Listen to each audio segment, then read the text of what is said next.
quantos anos você fez seu primeiro milhão? 29 anos. Quantos anos você tem hoje? 37. Sensacional. E quanto que tua empresa faturou ano passado? Aproximadamente 50 milhões, se somar as duas empresas. Que legal. Isso com vendas online, vendas físicas. Físicas, online e também concursos. O que você vende?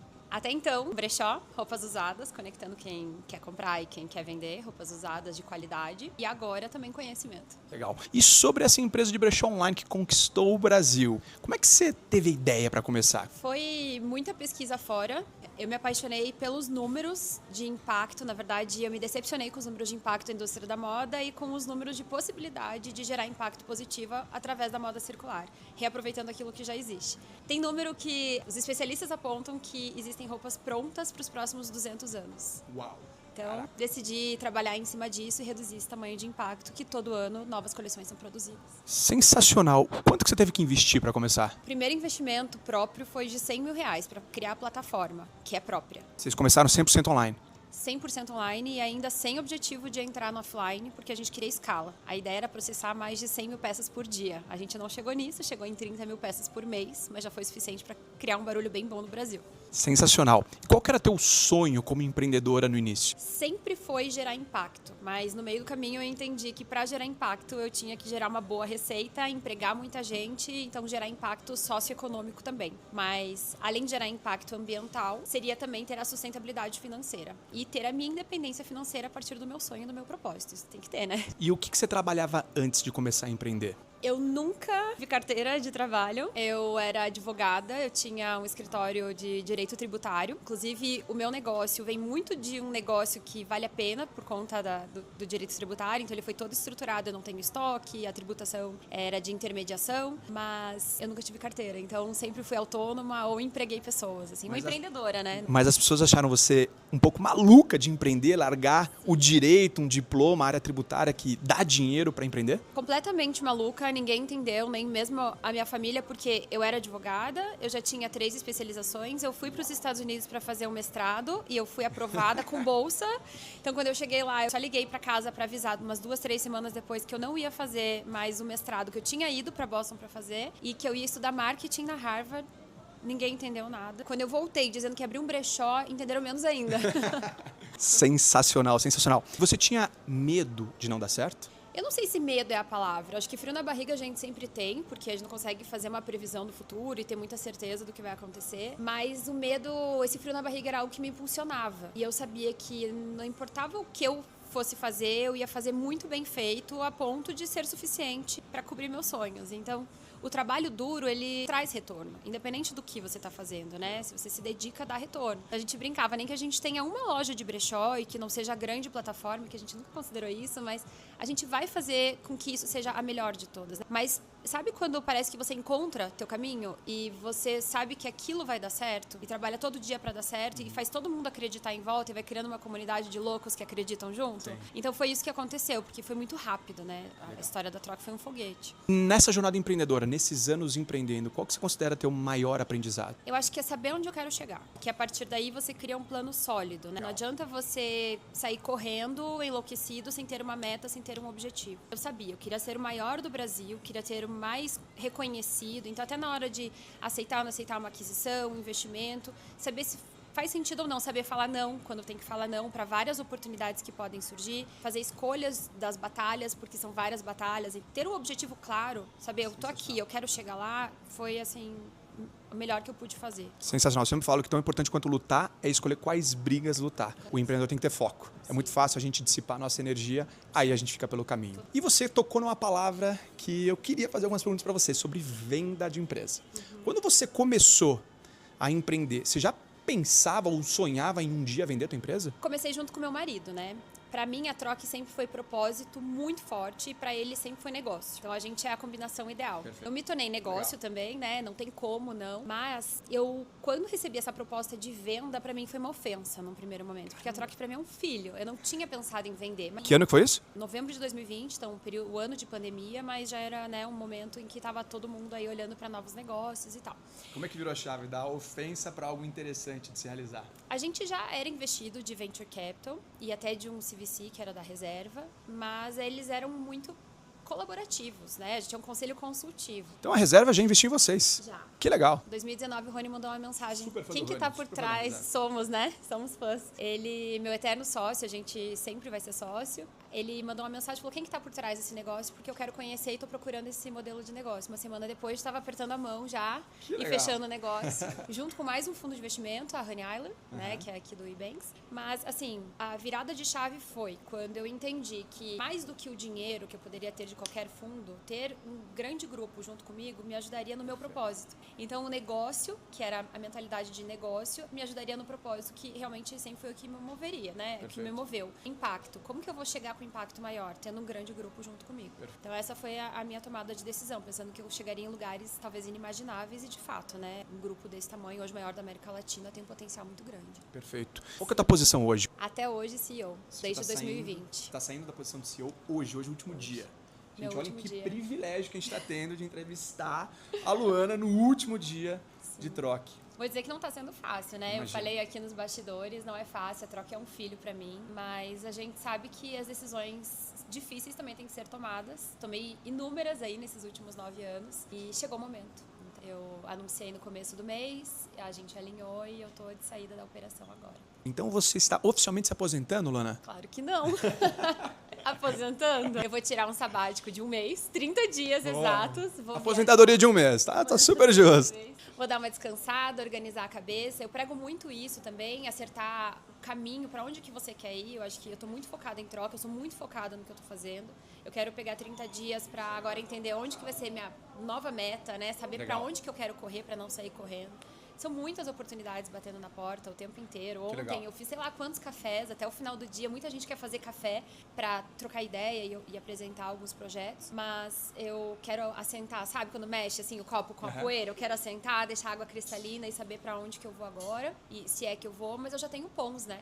O Pons, desde o ano passado, é Pons Educação por Inspiração. Então, eu trago muitas mulheres para aprenderem. Eu trago o meu método, que nada mais é que o aprendizado dos últimos 9 anos. E... Real de campo de batalha mesmo. Não, assim, eu abro tudo e não tem pergunta que eu não responda, sabe? E o meu objetivo é aumentar essa qualidade de volume de mulheres no mercado, porque eu fui muito solitária. Eu, assim, muitas vezes eu queria olhar pro lado e falar assim, mãe, você também tá sentindo essa culpa, sabe? E mesmo que não tem filho, tipo, você também tá vendo isso acontecer, eu me sentia muito sozinha muitas vezes. Você é mãe de 2 crianças, Luana? De 2 crianças. A Maria Júlia tem 8. Imagina que a Troque tem 9. Recém fez 9, então elas nasceram quase juntas. E o Troque Kids tem 6 anos e o Benício tem 6. Então nasceram juntos também. E como mãe, como é que você conciliava essa vida empreendedora e de mamãe, né, de 2 filhos? Uma dupla jornada super desafiador. Né? Eu sei como é que é, eu tenho uma empreendedora, minha esposa dentro de casa. Sim. Como é que você conciliava e equilibrava esses 2 grandes pratos da tua vida? Sabe que o melhor conselho que eu recebi nesse meio do caminho, foram 2, na verdade.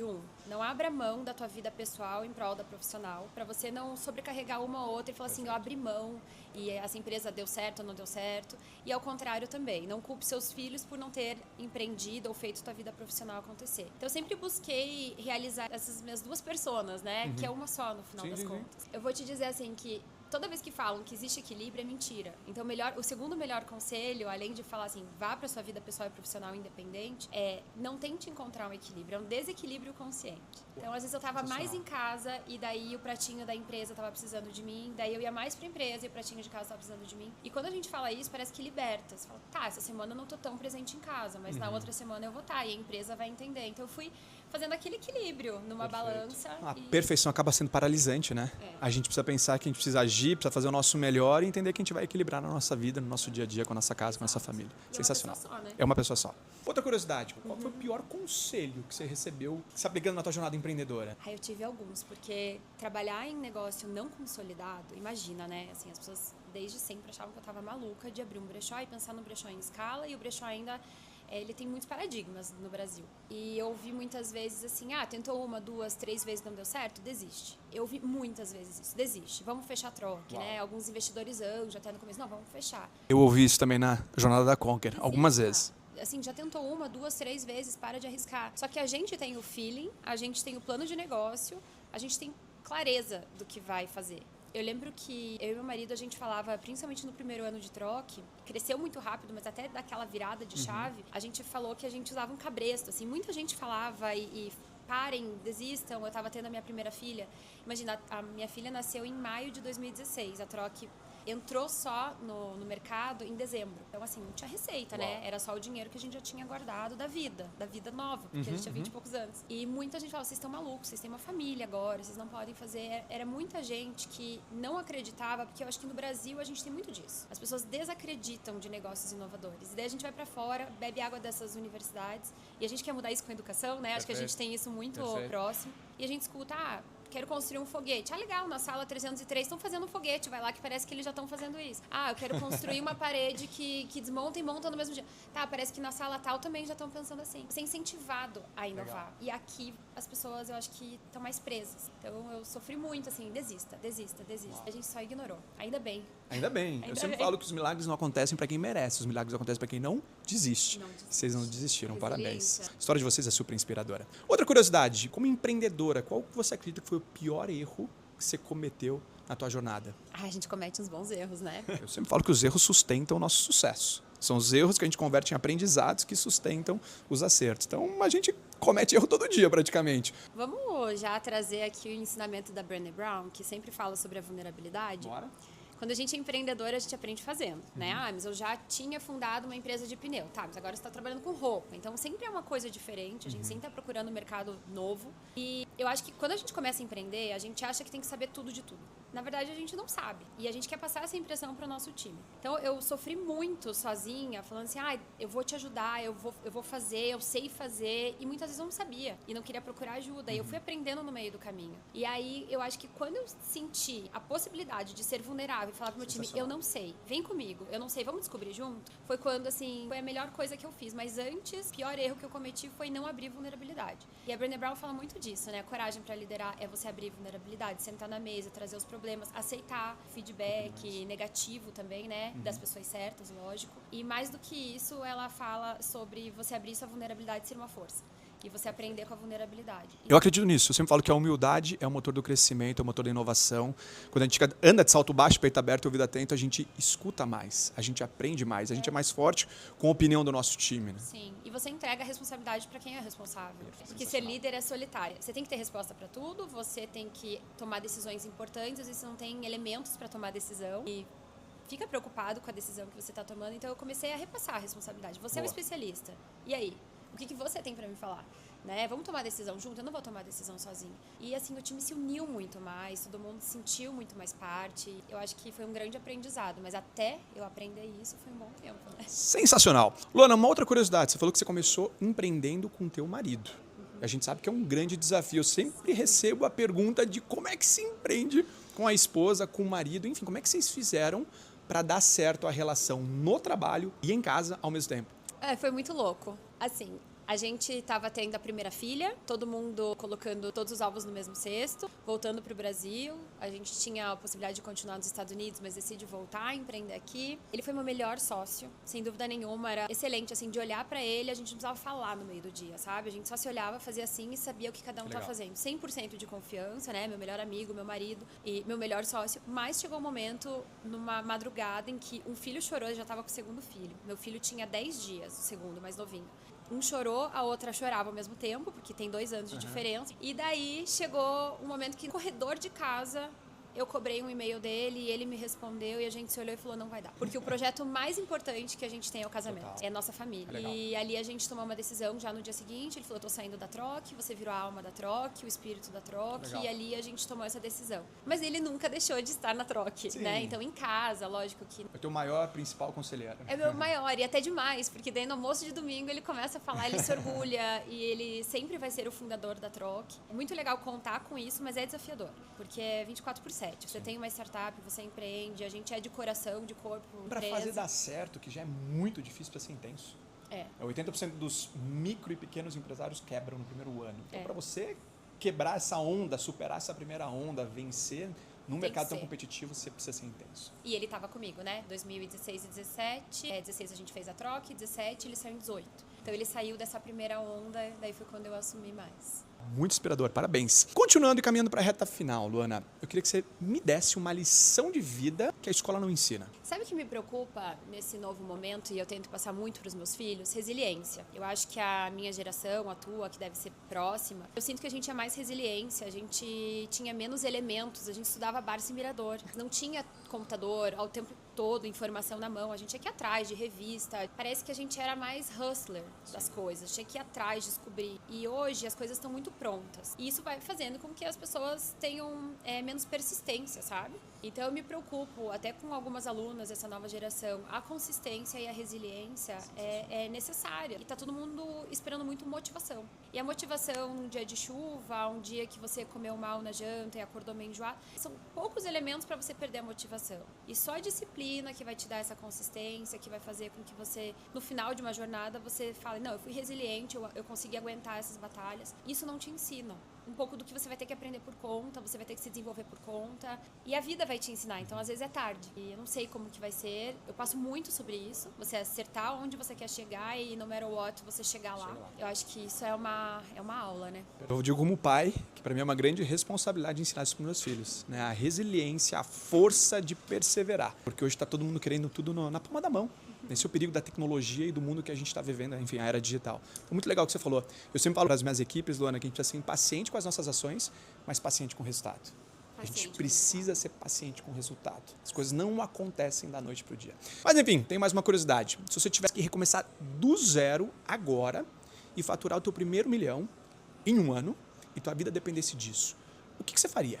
Poxa, eu acho que a fórmula é o seguinte, olhar para fora, entender quais são o que está acontecendo no mercado fora do país, tudo que tem de mais sexy no mercado, entender o que está alinhado com teus objetivos, propósito, assim, aquilo que bate teu coração, que não adianta também não bater teu coração, eu não acredito em só dinheiro. Bater o teu coração, traz para o Brasil, faz uma boa pesquisa de mercado, um PMR, né, o Primary Market Research, aprofunda, tenta fazer o MVP e começa a testar o mais rápido possível, não vai ficar nas planilhas, vai testar, vai para o mercado, vai conversar com pessoas, sem muito investimento. Também não vou usar toda, não usa. Primeiro vai conversar com muita gente. Eu fiz isso com a Troc, eu sempre falo que o que fez a Troc dar certo foram os primeiros 6 meses de pesquisa. A gente conversou com milhares de pessoas. Mandou formulário para muita gente, ainda era o formulário da Harvard. É construir o produto com o cliente, não para o cliente. É ouvindo quem está na ponta, teu futuro consumidor. Isso é ouro, né? É o MVP, começa aquela imagem clássica, né? Eu acho que o pessoal deve conhecer, que é o skate, daí o patinete, daí tudo que é usável até chegar no modelo final. Se você olha hoje o site da Troc, ele nada mais é do que um aperfeiçoamento do MVP que foi construído pelas clientes. Eu quero uma wishlist. Beleza, então vamos desenvolver. Legal. Eu quero uma seleção, então vamos desenvolver. Eu quero um cupom, vamos desenvolver. Sempre ouvindo o cliente. Então, vai pequenininho, acha um mercado bom fora. Se dependesse hoje, eu faria isso. E eu já estou de olho em várias coisas, inclusive. Que legal. Uma curiosidade, 50% dos empreendedores, eles quebram porque eles se apaixonam por uma ideia e não por um problema real. Então, é justamente isso. Quando a gente se conecta para o mercado, faz pesquisa com o mercado, a gente é muito mais assertivo na hora de lançar um produto. E uma curiosidade que eu não te perguntei no início. Quem foram os teus primeiros clientes da Troc? Foram pessoas do meu círculo de amizade que já me admiravam antes da Troc.